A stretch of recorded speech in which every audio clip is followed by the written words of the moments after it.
Thank you very much, Niger Watch. Good evening, everybody. All protocols duly observed. Actually, I made it. I said I must pop in to say something. It's not because I know the topic people have been discussing, but I'm particular about that of Gowon. You see, why I'm particular about Gowon is this: he went to see Tinubu, and he's telling Tinubu, "Don't mind about Nigeria's people criticizing you. That's how they criticize me, and I succeeded with the war." What is success in Nigerian war? More than 5 million Biafrans starved to killed. Over 1 million children starved to death. That's what Gowon is calling success. Gowon is from Plateau State. 24th and 25th of December, people in Nigeria were celebrating Christmas. They were slaughtering people in Plateau State. Here, we discussed it here in Niger Watch. We condemned it, all of us. We remember Madam Busy Brain telling us about just not just. I mean, it giving us a little bit of background because she is from Plateau State. We were here either on 24th or 25th, and we were discussing the letter the people that attacked them, the Fulani headsmen that attacked them, wrote a letter that they are going to come back again, that they should vacate. Gowon was alive. Gowon never mentioned anything. Please, some for those that will correct me, if there was what Gowon said between that period, between December 24th to 29th to 31st, let's just say 1 week, let the person remind me. I'm learning. I will go and read it up and then make apology where it is. But show me the evidence. Gowon never said anything. Those of us that are not from there, we are in sympathy with them. Now, Gowon had opportunity. In fact, some of the things we were saying was, where is your commander in chief? I remember I said it here. I remember I said it. Where is the commander in chief?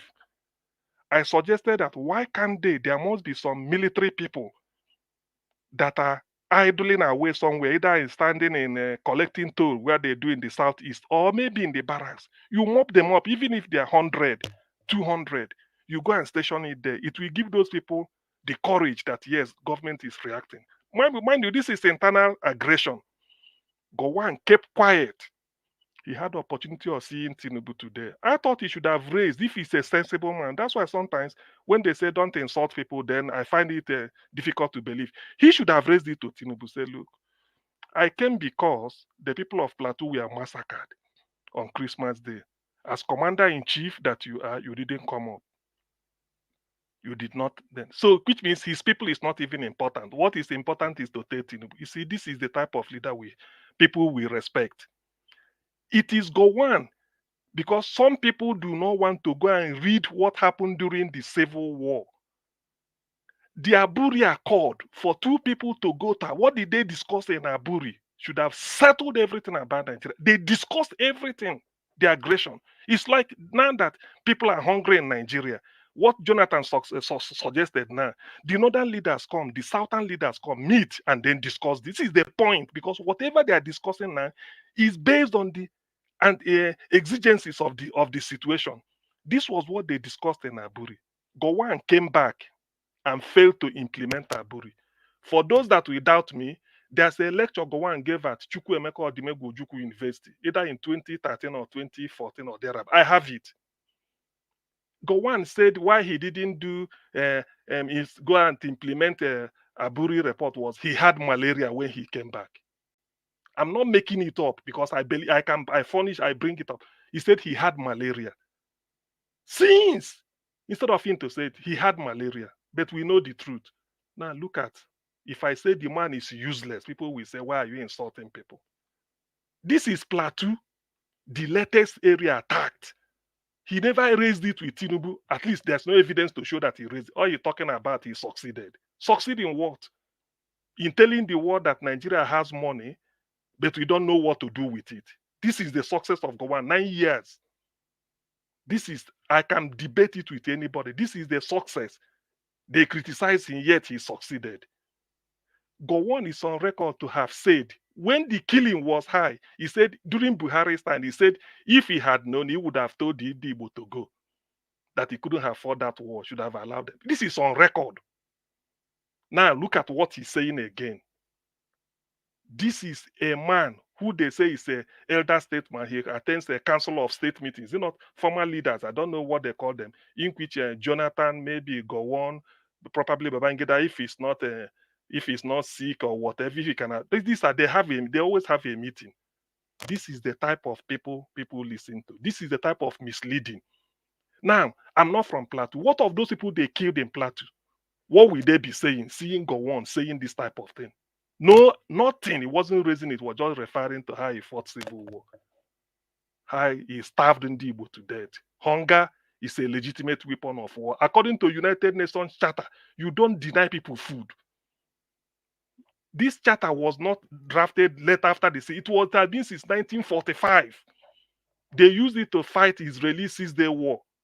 They used it since, but yet in Nigeria it was shoved aside. This is what Gowon is saying. This is what he's saying. I think you see, that's why sometimes the prophetic pronouncements of Nnamdi kind of comes to handy. He said all those people that deliberately start Biafrans, either by omission or commission, they will see all those things Biafra saw. And I think he's repeating himself. Gowon is not ashamed. Look at what a elder statesman will be talking. Is he not the person that should call Tinubu and say, look, I'm coming for because of the situation in Nigeria now. He should have taken the lead, called Jonathan, all of them, just like as if President Jonathan, before Jonathan here mentioned it.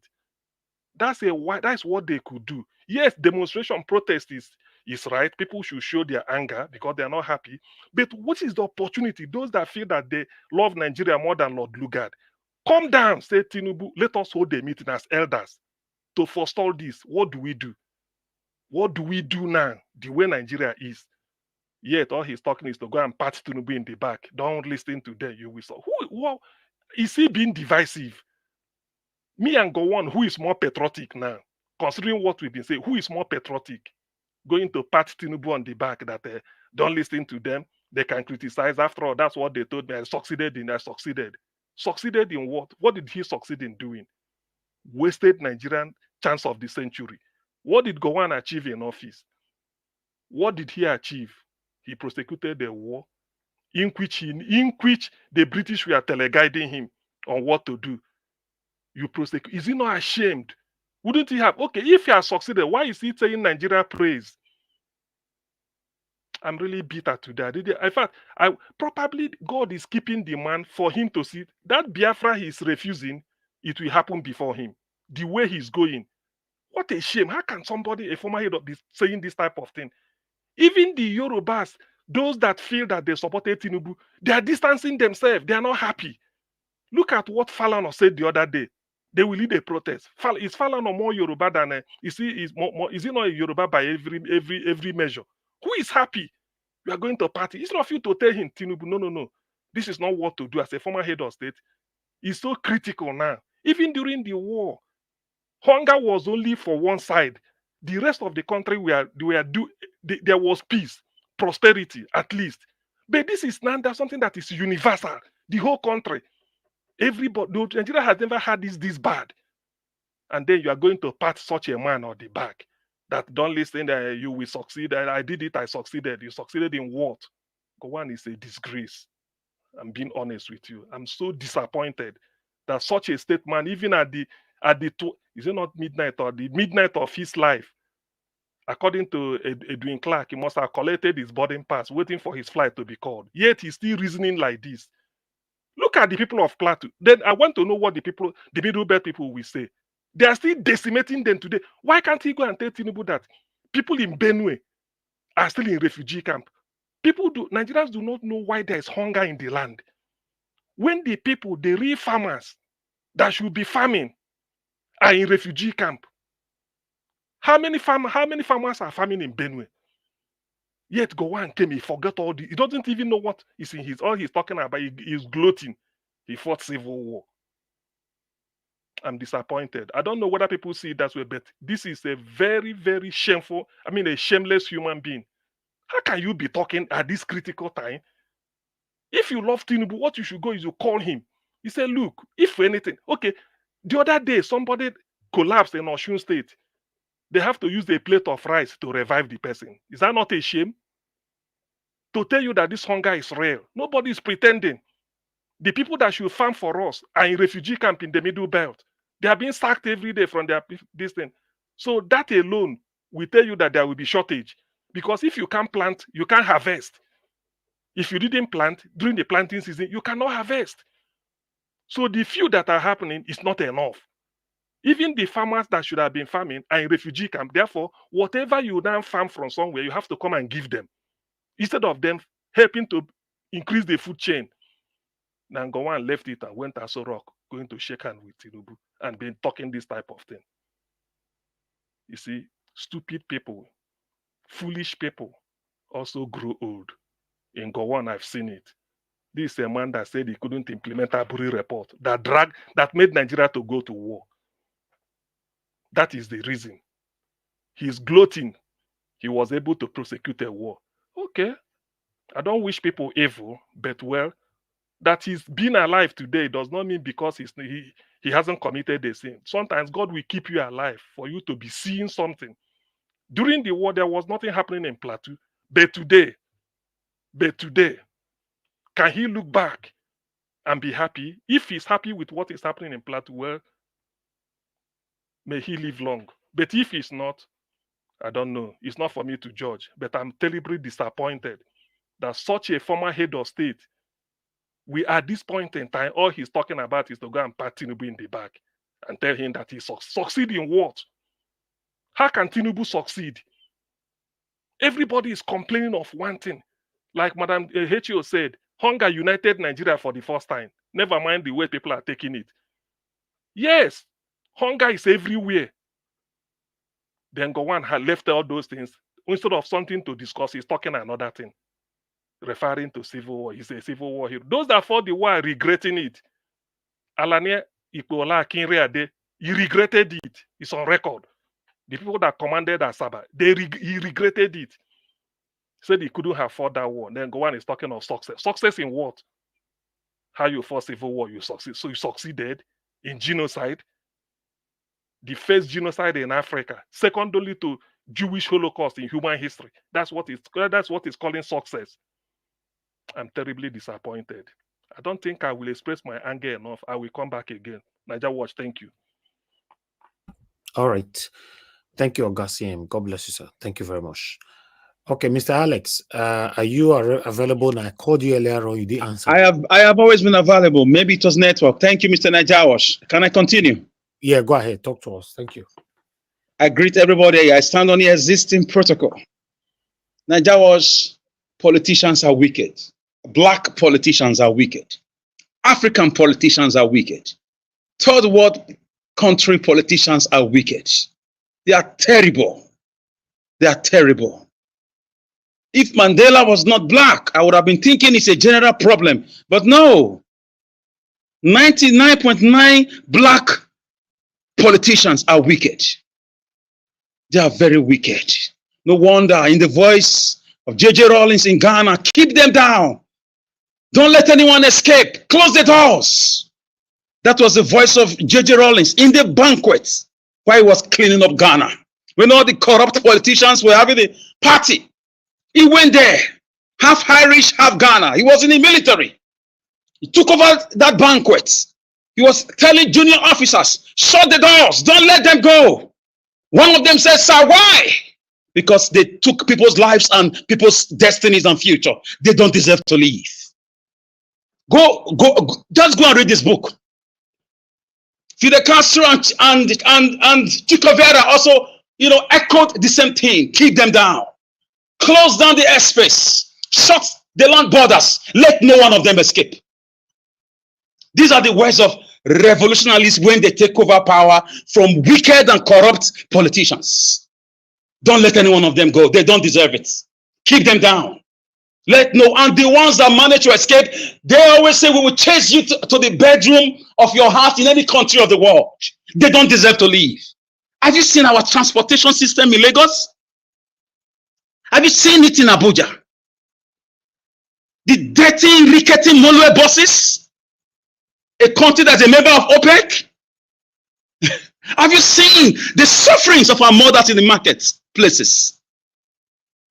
Under the scorching sun. with the tax collectors, Marudi, and oppressing them every day since 1960, since 1999. The black man has a problem. The Nigerian black leadership has a problem. It's not followership. Leaders built Singapore. They did. They did. Leaders built Malaysia. They did. They sat down and people followed them. Don't come here and tell me it's followership. We are blaming our leaders. Who do we blame? There's a big problem. We must have to find another way. There's no life here. How will I be on generator when my country is an OPEC nation? When I hear of Qatar, I hear of Saudi Arabia, I hear of Kuwait, who are also OPEC members. How can you convince me there is no leadership? God so kind direct politics by the grace of God. Indian is waking up. How can you convince me that it's not leadership, that these guys deserve to live? You cannot trace Nigerian problem or the solution without the 1914 amalgamation. Don't fool yourself. Don't fool yourself. You can't trace it without the Aburi Accord. For some of you who do not know the meaning of Aburi Accord, Aburi is a little town in Ghana. When the war was raging, the international community were concerned. Biafrans were winning. They called Ojukwu and the leaders of Nigerian side, and they met on the neutral ground to prefer a solution, peaceful solution.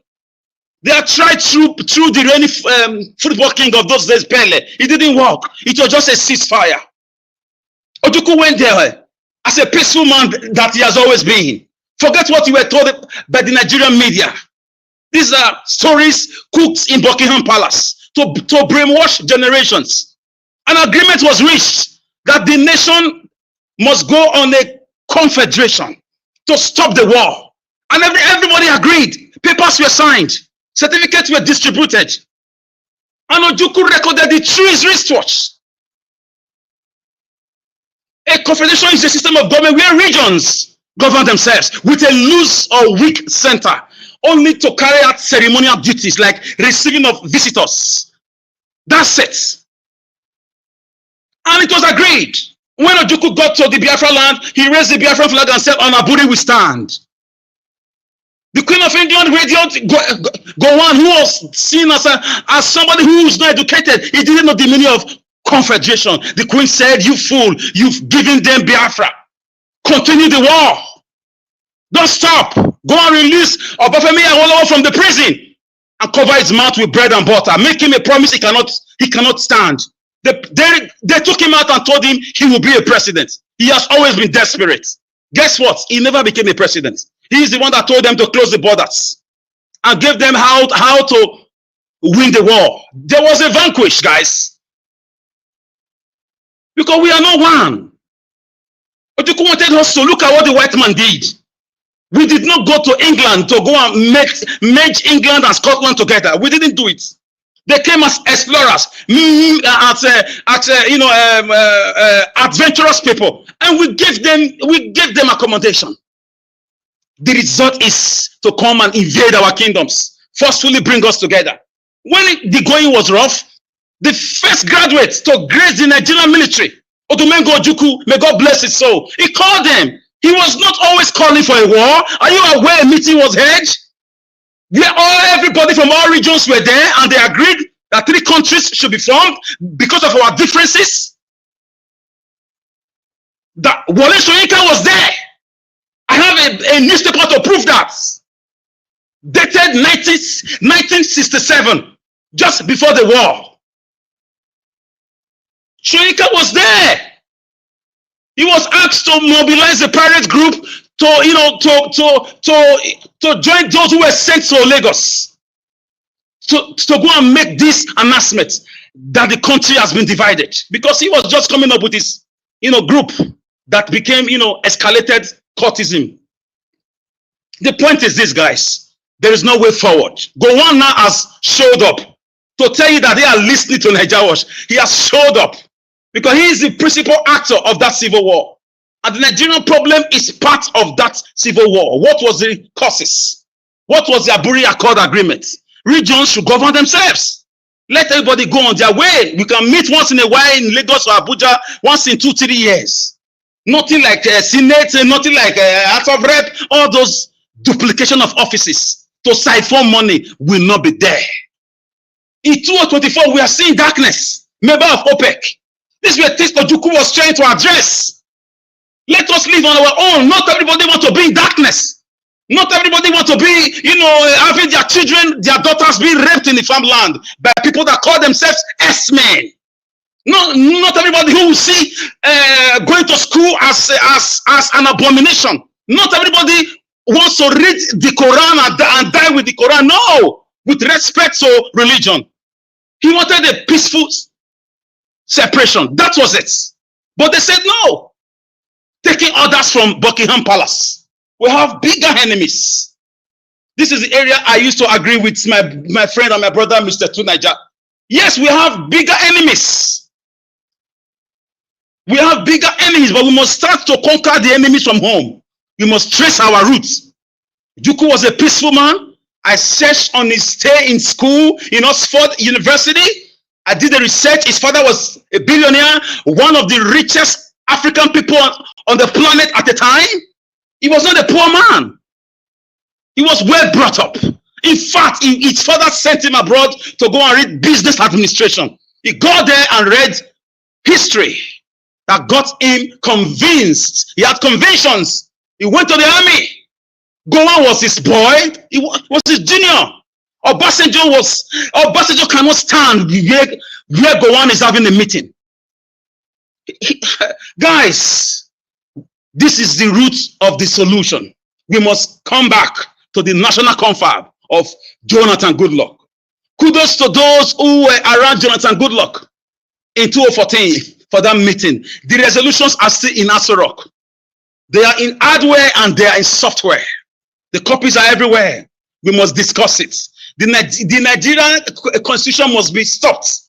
A new one must emerge, where everybody can be carried along, or the country outrightly should be dissolved. How can we be in darkness when we have so much billions of dollars being mentioned on a daily basis? How can a Nigerian senator be earning close to 35 million a month? How can a governor just be a governor overnight is a billionaire in dollars?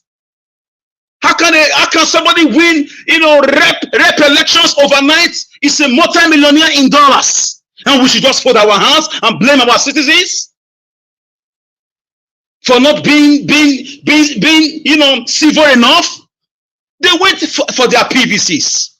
They went to vote against all intimidation, against all odds. They had rallies, 1 million man march, or marches, whatever you call it. They did everything. They went to the Supreme Court. You saw how Beavers was switched off. You saw how people's lives were taken. Ethnic tribalism, everything. You saw it. What else are you asking from a good citizen? I'm not sure there are better citizens across the globe like these great people called Nigerians. They are the most patient, most resilient, most consistent, most adapting. This country is on his knees right now, and we must visit the causes of the Biafran war. I'm not calling for violence, but I'm only telling you the solution. I'm not saying that dollar will be 1 naira to $1 is not the solution.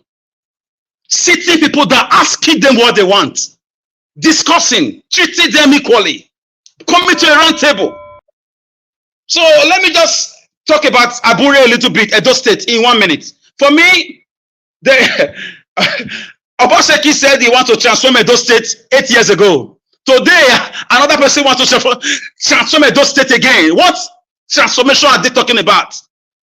Edo must move forward, move forward, forward. What was that song for? In 2020? Where is the Gelegele Seaport? Where is the International Cargo Airport? Where are the MOUs? I cannot say it failed totally, but I can score him 15 over 100. He does not have the right to impose anybody. He should wait because he's going to face, investigation after his tenure is over. I swear, Igodalo, if the people want him, it's his right to campaign and compete. But coming from Obaseki's camp, they don't deserve the right. we say Kabu to the detrimental. Those state is still smelling, it's still backward. It's still, youth are still roaming about, unemployed. Many are migrating through the sea to go to Libya. What has the governor done in that effect? He should tell us how much came into Edo State under his government. He should tell us how much is our debts. He should tell us where Edo State is right now in the map of things in Nigeria. Edo State must wake up. A Labour Party, we should try and get our hearts together and see how we can ask Kabure, as a gentleman to just resign so that we can have a resurgimento. Nigeria, thank you. This is my humble Logomaki. And my humble Logomaki, I live here with that logo apache. Thank you. God bless you. Thank you very much, Mr. Alex, for the wonderful submission. And for the purpose for reformers, Niger what yo.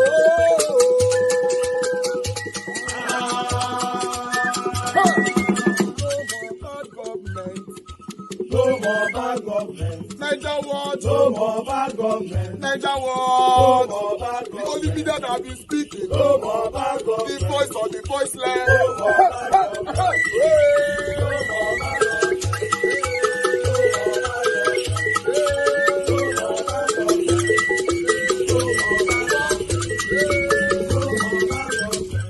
government. No more bad government. For the poor. No more bad government. Niger what? No more bad government. Niger what media.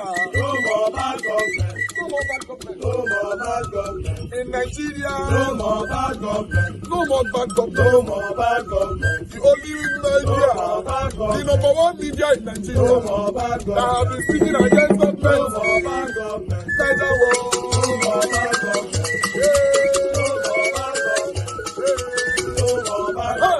Niger what you?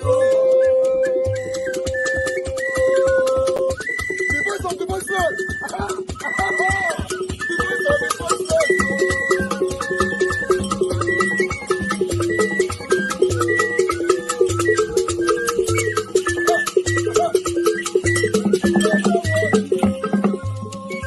Voice for the voiceless. Voice for the voiceless. Niger what? Voice for the voiceless. Niger Watch Media. The only media that have been speaking against bad government. Being consistency since 1944. Voice for the voiceless. Voice for the voiceless. Umuwame. Voice for the voiceless. Umuwame. Voice for the voiceless. Voice for the voiceless. Voice for the voiceless. Voice for the voiceless. Voice for the voiceless. Voice for the voiceless. Niger Watch you. We have been seeing all you guys have been doing, and we recommending to everyone in Nigeria, saying